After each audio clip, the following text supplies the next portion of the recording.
ભરૂચની જીઆઈડીસીની ગટરમાંથી અજાણ્યા પુરુષનો શીશ મળી આવ્યા બાદ હાથ, ધડ સહિત વિવિધ અંગો મળી આવવામાં ચકચારી બનાવમાં પોલીસે હાથ પર ટેટુ તેમજ અન્ય નિશાનો પરથી ઓળખ કરી તે શ્રવણ ચોકડી પાસે રહેતા સચિન ચૌહાણ હોવાનું બહાર આવ્યા બાદ પોલીસે તેની હત્યાનો ભેદ ઉકેલી હત્યારા મિત્રની ઉત્તર પ્રદેશથી ઝડપી પાડ્યો હતો।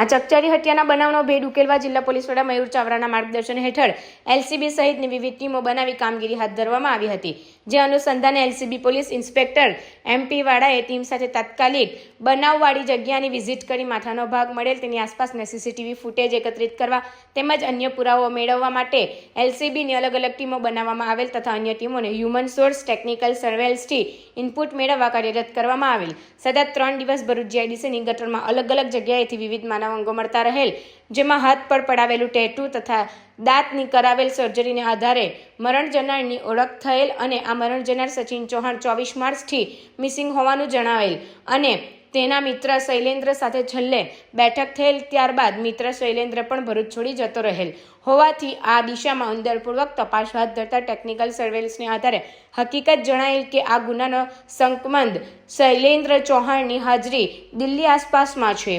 જેથી એલસીબીના પીએસઆઈ આર કે ટોરાણીની ટીમને તાત્કાલિક દિલ્હી ખાતે તપાસમાં મોકલી આપવામાં આવેલ અને તપાસમાં ગયેલ ટીમ દ્વારા એક દિવસ દિલ્હી તથા ઉત્તર પ્રદેશ ખાતે શૈલેન્દ્રના વતનના આસપાસના વિસ્તારમાં વોચ કરેલ। આ દરમિયાન શંકમંદ ઉત્તર પ્રદેશના બિજનોર ખાતેથી મળી આવતા તેને ભરૂચ લાવી પૂછપરછ કરતા આરોપી શૈલેન્દ્ર ચૌહાણ ભાંગી પડેલ અને કેફિયત આપેલ કે મરણ જનાર સચિનના નામે પોતે લોન લીધેલી હતી, જેના હપ્તા બાબતે બંને વચ્ચે જીપાજોડી થતી રહેતી તેમજ સચિનના મોબાઈલમાં આરોપીની પત્નીના ફોટા હતા, જે ડિલીટ કરવા બાબતે બંને વચ્ચે તકરાર થયેલી, જેથી સચિનને ગળાના ભાગે છરીના ઘા મારી મોતને ઘાત ઉતારી દઉં 9 જેટલા ટુકડા કરી તેનો સ્ત્રીના વેશમાં એક્ટિવા પર જઈ નિકાલ કરેલ હતો। આરોપી વિરુદ્ધ ભારતીય નાગરિક ન્યાય સંહિતાની સંલગ્ન કલમો મુજબ કાર્યવાહી કરી ભરૂચ શહેર સી ડિવિઝન પોલીસ સ્ટેશનમાં સોંપવા સાથે રિમાન્ડ માટેની તજવીજ હાથ ધરી છે।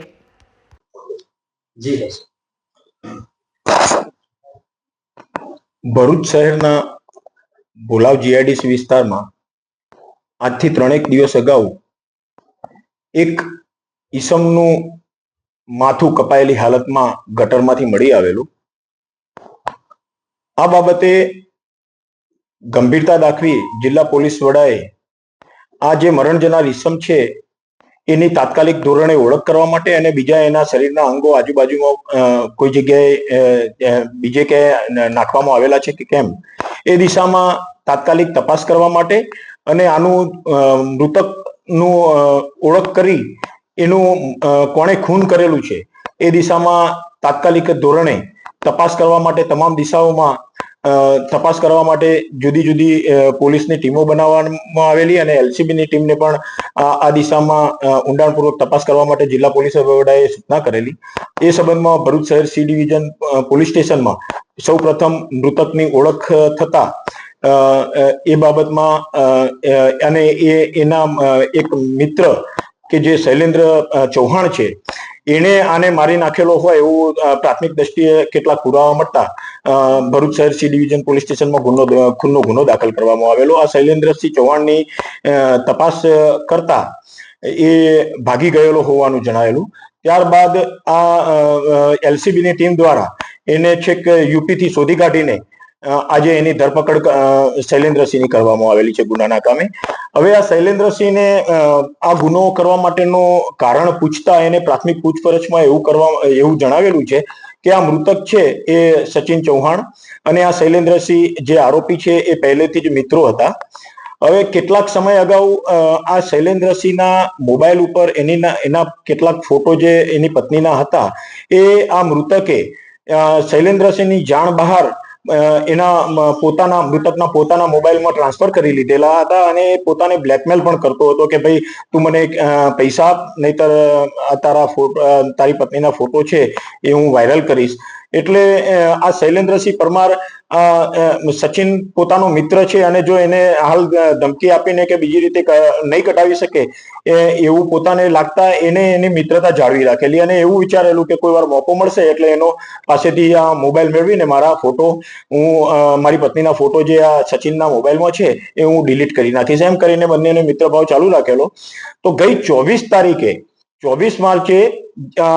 શૈલેન્દ્રસિંહની પત્ની પણ એના વતનમાં ગયેલી હોય છે. તે વખતે આ શૈલેન્દ્રસિંહ અને આ જે મૃતક છે સચિન ચૌહાણ, એણે શૈલેન્દ્રસિંહના ઘરે જમવાનો એનો પ્રોગ્રામ બનાવેલો. તો બંને 24 તારીખે રાત્રે જમીને શૈલેન્દ્રસિંહના ઘરમાં જ સૂઈ ગયેલા. એ દરમિયાન શૈલેન્દ્રસિંહે આનો મૃતકનો ફોન ચેક કરવાનું ચાલુ કરેલું અને મૃતકને ખબર પડતા કે પોતાનો મોબાઈલ કેમ ચેક કરે છે, એવી બંને વચ્ચે બોલાચાલી થયેલી. તો શૈલેન્દ્રસિંહે કહેલું કે ભાઈ મારી પત્નીના ફોટો છે, ચલ મને બતાવીને અત્યારે તું ડિલીટ કરી દે. એ બાબતમાં બોલાચાલી બંને વચ્ચે થયેલી અને બોલાચાલી ઉગ્ર સ્વરૂપે જતા ત્યાં એક જે છરી પોતાના ઘરમાં પડેલી હતી એ શૈલેન્દ્રસિંહ લઈને સૌ પ્રથમ આ સચિનના ગળાના ભાગે મારી દીધેલી. ત્યારબાદ